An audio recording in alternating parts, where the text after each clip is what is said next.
नमस्कार. ओळखलं का मला? ओळखलं? मी सावित्री ज्योतिराव फुले. सातारा जिल्ह्यातील खंडाळा तालुक्यातील नायगाव जिल्ह्यात खंडोजी देवासी पाटलांची मी कन्या. वयाच्या 9व्या वर्षी माझा विवाह ज्योतिराव फुले या नावाच्या माणसाशी झाला. हळूहळू माझ्या लक्षात आलं की हा माणूस म्हणजे निव्वळ सामान्य माणूस नाही, तर हजारो करोडोंच्या जीवनामध्ये क्रांती घडवणारा क्रांतीसूर्य आहे. मी स्वतःला भाग्यवान समजू लागले. 1 जानेवारी शनिवार दिनांक 1 जानेवारी 1848 ला पुण्याच्या भिडेवाड्यात आम्ही मुलींची पहिली शाळा काढली. शाळेत केवळ 5च मुली होत्या.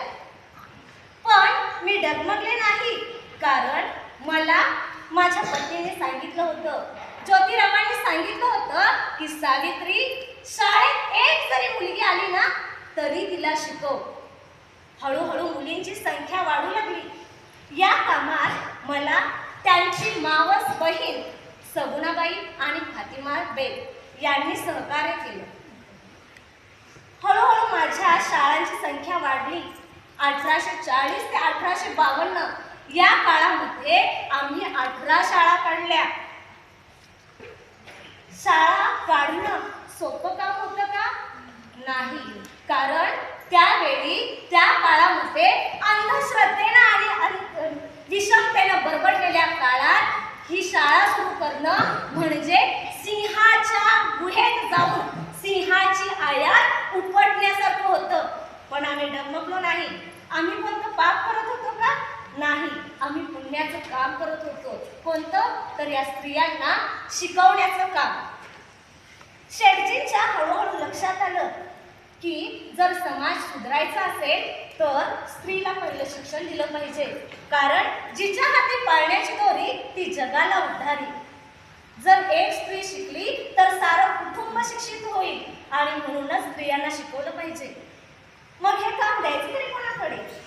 मग ते घरी आले आणि त्यांनी त्यांच्या मनातील हा मानस मला बोलून दाखवला.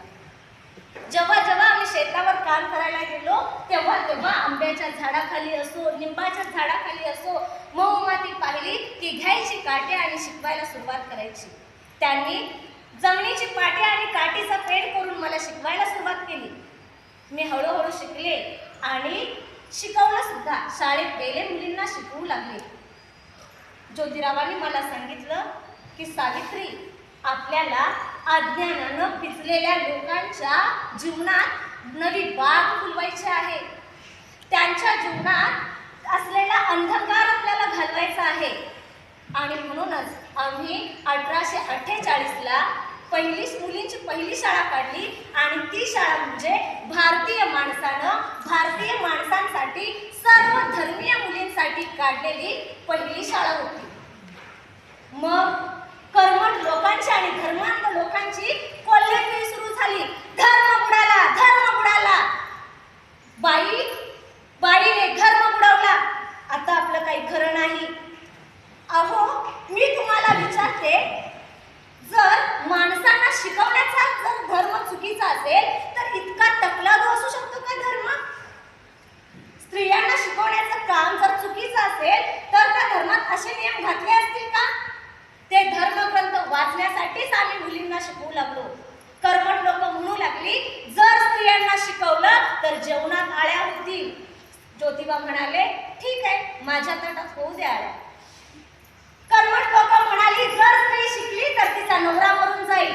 ज्योतिराव म्हणाले, मी माझ्या बायकोला शिकवेन. चालेल, मला, मी मेलो तरी चालेल.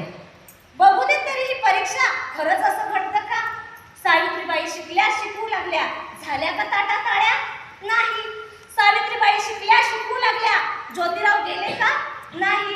म्हणजे हे सगळं खोटं आहे, हेच त्यांना आपल्या कृतीतून पटवून द्यायचं होतं. अशीच एक दिवस मी शाळेत शिकवण्यासाठी चालले. मी माझ्या कार्यासाठी चालले, तितक्यात एक धटिंगण आला पुढे आणि म्हणाला, ए बाई, मुलींना शिकवण्याचं कार्य बंद कर. मी म्हटलं, का? तुम्ही तो म्हटला धर्म बुडाला, पाप करतेस, तुला शिकवणं प्यारं आहे की तुझी आबरू प्यारी आहे? मी म्हटलं का रे, माझी आबरू तुझ्या बापाची इस्टेट आहे का? त्याने माझा हात पकडला. माझा हात पकडल्याबरोबर थाड थाड थाड 4 दिले लगावून. तोपर्यंत बाजूची जी बघ्यांची गर्दी होती, मोठ्या आशेने माझा अब्रूहरण बघण्यासाठी आलेले बघे भिवून पळून गेले. आणि त्यानंतर एकही धट्टिंगण माझ्या कार्यात आड आला नाही. त्या काळी विधवांचा सुद्धा बराच प्रश्न होता. विधवांना समाजात मान नव्हता. अहो, कोवळ्या मुली जेव्हा बालविधवा व्हायच्या तेव्हा सती जावं लागत असे. इंग्रज सरकारनं सती कायदा केला होता, पण तरी सुद्धा इथली काही लोक तिला सती जाण्यास भाग पाडत होते. तिला साज शृंगार करायचा आणि मग जायचं त्या चितेजवळ. त्याच्यानंतर ढोल ताशे जोरात वाजवायचे, शेण्या रोवायच्या, लाकडे रचायची आणि आपल्या पतीच्या सरणावरती तिला असं फेकून द्यायचं. ती म्हणायची नको नको नको नको नको, मला जगायचंय. पण नाही, ते निर्दयी मनाने तिला त्या चितेवरती टाकायचे. आणि ढोल ताशा वाजवण्याचं कारण माहितीये का तुम्हाला? ती जी ओरडते, ती जी किंचाळते, ती किंचाळी यांच्यापर्यंत पोहोचू नये म्हणून मोठमोठ्या जोर जोरात ते ढोल ताशे वाजवायचे. इतक्या खालच्या थराच्या रूढी आणि परंपरा इथे होत्या. ती परंपरा घालवण्यासाठी सती कायदा केला सुद्धा, पण आपले धर्मांध लोक कुठे ऐकतात? नाही, कारण सती नाही गेली तर पाप होईल. त्याच्यानंतर दुसरा कायदा आला, दुसरा नियम आला. तो कोणता? तर ह्या ज्या विधवा झालेल्या आहेत त्यांना त्यांचं केशवपन करायचं. आता केशवपन म्हणजे काय? तर त्या मुलीचे सगळे केस कापून टाकायचे, टक्कल करायचं. आणि मग त्या म्हणायच्या की नको नको नको, माझे केस कापू नका. पण तरी सुद्धा ते नाभिक त्यांचा काय करायचे? केशवपन करून अगदी त्यांना विद्रूप करून टाकायचे. बिचारा रडायच्या, अर्थ यातना करायच्या, पण त्यांच्याकडे कळवळून सांगायच्या, पण तरी सुद्धा ते ऐकले नाही. मग एक दिवस आम्हीच ठरवलं की यावरती काय करता येईल. मग ज्योतिराव म्हणाले की ठीक आहे, आपण नाभिकांचा संप बोलूया. नाभिकांची परिषद बोलवली आणि मग सगळ्या भागातले नाभिक एकत्र जमले. मी त्यांना विचारलं की बाबांनो, या कोवळ्या मुलींचं, या स्त्रियांचं केशवपन करताना तुमच्या हृदयाला, तुमच्या मनाला जराही पाजर फुटत नाही का रे? त्या रडत असतात, तुमच्याकडे कळवळून विनंती करत असतात, पण तुम्ही त्यांचं ऐकत नाही. तेव्हा नाभिक म्हणतात, काय करणार, असा नियमच आहे, आम्हाला नियम पाळावा लागेल. त्यावेळी मी त्यांना सांगितलं की अरे, त्या म्हणतात की हा नाभिक जेवढे नाभिक आमचं केश कर्तन करतात ते सारे संपू दे. त्यांच्या मनातून तुमच्यासाठी शिव्याश्राप येतात. ते शिव्याश्राप तुम्हाला हवे आहेत का? नाभिकांना ते पटलं आणि मग नाभिकांनी 1 महिना संप केला. कुणाच्याही केसांना किंवा दाढी मिशीला त्यांनी हात लावला नाही. तो पहिला संप भारतात आम्ही घडवून आणला आणि तो यशस्वीही झाला. मग धर्मांतर लोकांना मला विचारावंसं वाटतं की अरे, ज्या संस्कृती तुम्ही पाळताय त्या संस्कृतीत काय आहे? स्त्रीला तुम्ही कधी माणूस म्हणून दर्जा दिला? स्त्री म्हणजे काय नुसतं उपभोगाचं धन आहे का? तीही एक माणूस आहे, तिलाही मन आहे, तिलाही भावना आहेत, तिलाही जगण्याचा अधिकार आहे. आणि म्हणूनच मला विचारावंसं वाटतं, अरे जळत तुमची संस्कृती ज्यात स्त्रीला स्थान नाही. अरे जळत तुमची संस्कृती ज्यात स्त्रीला स्थान नाही. आई वडील असूनही समाजात मान नाही. सांग जरा महापुरुषा, सांग जरा महापुरुषा, असा कोणता तिने गुन्हा केला? सांग जरा महापुरुषा, असा कोणता तिने गुन्हा केला? 9 महिने 9 दिवस जपून जन्म तिने तुलाच दिला. अन्याय अत्याचार करून तिच्यावर, तूच तिला तुच्छ लेखलंस आणि या 4 भिंतीच्या आत ठेवून समाजापासून दूर लोटलंस. नाव तिचं दुबळी स्त्री, कुंकू हीच तिची संपत्ती. ही संपत्ती ती आजवर जपत राहिली. आणि तू काय केलंस? तू मात्र तिला अरे जुगारात सुद्धा चीज समजून जुगारात लावलंस. सांगता ना आपलं रामायण महाभारत. द्रौपदीचं वस्त्रहरण केलं जुगारात चीज समजून. मग स्त्री म्हणजे फक्त उपभोगाची वस्तू का? नाही, स्त्री सुद्धा एक माणूस आहे. तिला सुद्धा मन आहे, तिला सुद्धा भावना आहे, तिला जगण्याचा अधिकार आहे. आणि म्हणूनच आम्ही स्त्री शिक्षणाचं कार्य हाती घेतलं.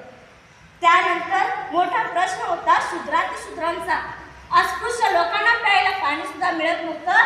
अंधश्रद्धेनं आणि विषमतेनं बरबडलेल्या या समाजात माणसाला माणसासारखं जगण्याची आणि माणसाला माणूस म्हणून हक्क नव्हता, त्यांना अधिकार नव्हता.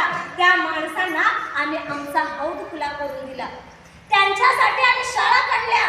पुन्हा कर्मठ लोकांची पुन्हा ओरड सुरू झाली. धर्मान लोकांची पुन्हा ओरड सुरू झाली. धर्म बुडाला. आता हे दोघे बाया बापडे, हे दोघं उभयात काय करत आहेत? म्हारा-मांगांना शिकवत आहेत, अस्पृश्यांना शिकवत आहेत. आता धर्म बुडाला. तेवढ्यातच 1876 साली दुष्काळ पडला.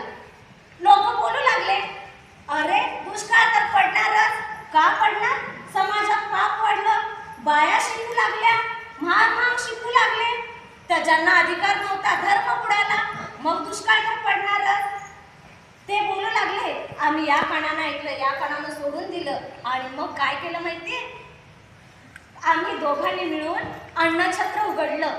दिवसाला 2-2 हजार भाकरी आम्ही थापू लागलो आणि जे भुकेले आहेत त्यांना आम्ही अन्नदान करू लागलो. माझ्या शेठजींनी बरीच पुस्तकं लिहिली. शेतकऱ्यांचा असूड, ब्राह्मणांचे कसब, सार्वजनिक सत्यधर्म, बरीच पुस्तकं त्यांनी लिहिली.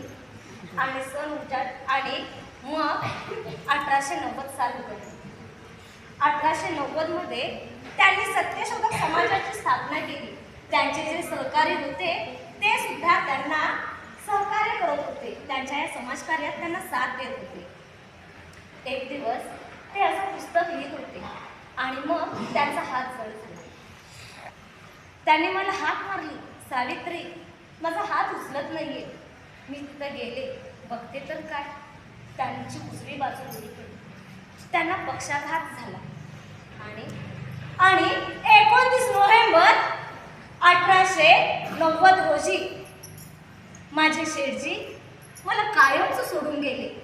माझा आधारबळ, माझं सर्वस्व, मला प्रेरणा देणारे माझं प्रेरणास्थान आज निश्चित पडलं.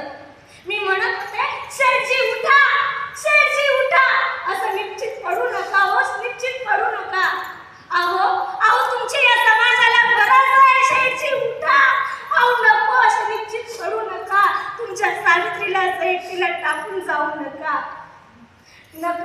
अहो तुम्ही रात्रभर झोपला नाही शेठजी. तुम्ही रात्रभर झोपला नाही. तुम्ही या समाजाचा विचार केला. आज तुम्हाला कशी झोप लागली हो? आज तुम्ही असे कसे शांत निश्चित पडलात? मी धाय उकलून रडू लागले. माझा यशवंत माझ्या समोर होता. यशवंतही रडू लागला. त्यांचे सारे सहकारी रडू लागले. थोड्या वेळानं मी असे शांत झाले. तेवढ्यात मला आवाज ऐकू आला. बाहेरचे लोक कुजबुजत होते. सद्बा आणि महात्मा म्हणाले, अंत्यसंस्कार कुणी करायचा? त्यांचे ते बोल कानी ऐकू पडताच मी उठले आणि त्या स्थितीत त्यांना सांगितलं की यशवंत माझा मुलगा आहे. त्याची आई सांगते ना, यशवंत माझा मुलगा आहे, तोच सारे विधी करेल. तेव्हा सद्बा आणि महात्मा म्हणाले की यशवंत तू दत्तक घेतलेला मुलगा आहे, त्याला अंत्यसंस्कार करण्याचा अधिकार नाही. मी म्हटलं यशवंताला, यशवंत मी टिटवा धरते, तू चल पुढे. आणि त्यावेळी मी टिटवा धरला आणि चालू लागले पुढे. आणि मुठा नदीच्या काठी आम्ही त्या धगधगत्या क्रांती सूर्याला अग्नी दिला. हजारो लोकांच्या जीवनात ज्यांनी फुलं पेरली, तो क्रांती सूर्य आज अग्नी फुलांमध्ये धगधगत होता. मी आले घरी. माझं मन विषण्ण झालं, माझं शरीर जड झालं. मला रोज शेठजींची आठवण येत होती. पण मला त्यांचे बोलणे आठवत होते. शेठजींनी शेवटचं सांगितलं होतं की सावित्री, हे कार्य मी आता तुझ्या हाती सोपवत आहे. आमचं आयुष्यच मुळी समाजासाठी होतं आणि म्हणूनच या परिस्थितीत मी उठून उभा राहिले आणि मग माझी खरी परीक्षा सुरू झाली. आतापर्यंत मला शेठजींची साथ होती, पण इथून पुढचा संघर्ष मला एकटीने करावयाचा होता. मी पुन्हा समाजकार्याला सुरुवात केली आणि मग शेठजींची प्रेरणा घेऊन मी अनेक कविता केल्या, अनेक पुस्तकं लिहिली आणि त्यातलीच एक कविता म्हणजे एकच शत्रू असे आपला, काढून मिळून पिटून तयाला, त्याच्याशिवाय शत्रूच नाही, शोधून काढा मनात पाही. शोधलास का, पाहिलास का, विचार करून सांग लेकरा, नाव तयाचे बोल भरा भरा. हरलास का, कबूलच का, सांगते पहा दुष्ट शत्रूचे, ऐक नीट रे नाव तयाचे. अज्ञान अज्ञान अज्ञान, धरून त्याला पिटावयाचे, आपल्या मधून हुसकावयाचे. छत्रपती सिंहासनाची एक राणी ताराबाई, छत्रपती सिंहासनाची एक राणी ताराबाई, कोल्हापूरची जगदंबा, महाराष्ट्राची अंबाबाई. शत्रूवर घाली छापा, काळ तयाचा ती होई, जेवीस शत्रूला करून करी बेफान चढाई. न्हावून टाकी रणभूमी, शत्रू रक्ताने सारी, चपलता विद्येची जशी तशीच कडाडे संहारी. अशा कितीतरी रचना मी केल्या. माझी प्रेरणा होते माझे शेठजी. काशीबाई जी बालविधवा होती, अहो तिच्याच घरच्यांनी तिच्यावरती अत्याचार केला होता आणि ती जीव द्यायला निघाली होती. तिचाच मुलगा जीव द्यायला गेली होती. शेठजीने तिला पाहिलं आणि तिला घरी घेऊन आले आणि सांगितलं की तुझ्या पोटी होणारे जे बाळ आहे त्याचा सांभाळ मी करेन, मी तुझा पिता होईल, सावित्री तुझी माता होईल आणि तुला जे बाळ झालेलं आहे त्याचा सांभाळ आम्ही करू. जेव्हा ती आमच्या घरी आली, मी तिला कवटाळलं, अंजारलं, गोंजारलं. 2-3 महिने आम्ही तिचा सांभाळ केला आणि जेव्हा ती प्रसूत झाली त्या बाळाला आम्ही हातात घेतलं आणि त्याचं नाव ठेवलं यशवंता. त्यालाच आम्ही दत्तक घेतलं. तिने बाळाला आमच्याकडे सोपवलं आणि निघून गेली. त्याच्यानंतर त्या विधवांची जी अवस्था आहे ती लक्षात आल्यानंतर आम्ही बाल प्रतिबंध गृह सुद्धा काढली. अहो काय नाही केलं, सारं केलं समाजासाठी. जेव्हा इंग्रजांनी आमच्या कार्याची दखल घेतली, आमच्या शाळेला अचानकपणे भेट दिली, तेव्हा त्यांनी आम्हा उभयतांचा सत्कार केला. त्यांनी आमच्या कार्याची दखल घेतली आणि मग समाजानं शेठजी हयात असतानाच त्यांना महात्मा ही पदवी दिली आणि ती पदवी अगदी त्या पदवीला साजेसं काम त्यांनी केलं होतं, म्हणूनच त्यांना महात्मा ही पदवी दिली. त्याच्यानंतर उघडला तो काळ 1897चा. प्लेगची साथ आली. जिकडे तिकडे माणसं तडफडत मरू लागली. कुणाच्या मानेवर गाठ येऊ लागली, कुणाच्या काखेत गाठ येऊ लागली. भरा सारी लहान मुलं मरू लागली. संसर्गजन्य रोग असल्यामुळं कुणीही त्या रुग्णांना हात लावायला तयार नव्हते. मी माझ्या दत्तक मुलाला डॉक्टर केलेलं होतं आणि मग झाली आमची परीक्षा सुरू.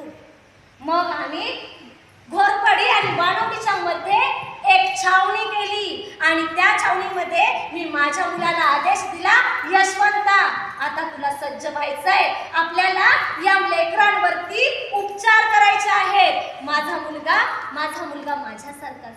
त्यानेही माझी आज्ञा पाळली आणि मग तो उपचार करू लागला. माणसांना पकडून मी घेऊन येऊ लागले आणि तिथे उपचार देऊ लागले. माझ्या कानावरती पडलं की पांडुरंग गायकवाड नावाचा मुलगा, त्याला तापानं तो फणफणत आहे, त्याला प्लेगनं गाठलं आहे. मी तशीच धावत त्याच्या घरी गेले, त्याला उचललं, पोटाशी धरलं आणि घेऊन आले. मला माहित होतं त्याला जर हात लावला तर उद्या सकाळी मला सुद्धा प्लेग होणार आहे, पण मी माझ्या जीवाची पर्वाच केली नाही. अहो माझं आयुष्य, आम्हा उभयतांचं आयुष्य मुळी समाजासाठी होतं. आजच्या दिवसाची काय पर्वा. मी गेले आणि यशवंताला सांगितलं की यशवंता याच्यावरती उपचार कर. यशवंत म्हणाला, माई एकच इंजेक्शन उरलंय, काय करू. तू सुद्धा प्लेगनं ग्रासलीस. यशवंताला मी सांगितलं, हे बघ यशवंता, तुझ्या आईची आज्ञा आहे, हे इंजेक्शन त्या लेकराला दे. अरे माझं काय, मी वटलेला वृक्ष आज आहे तर उद्या नाही, कधीही कोसळेल. या मुलांना काहीच पाहिलं नाही. जा जा आणि त्याला इंजेक्शन दे.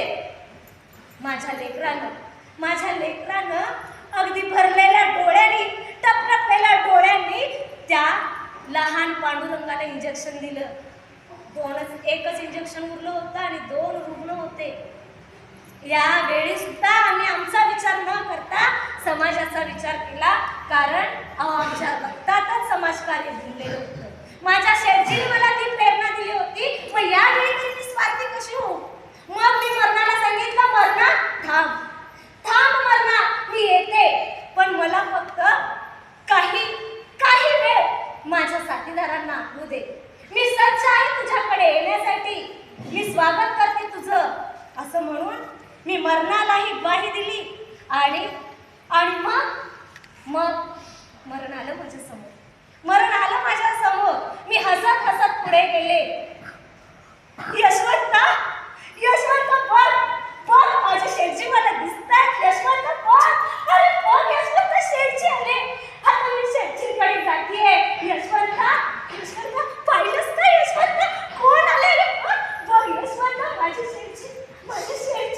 अरे माझे शेठजी, मी तुमच्या चरणी. शेठजी, मी तुमच्या चरणी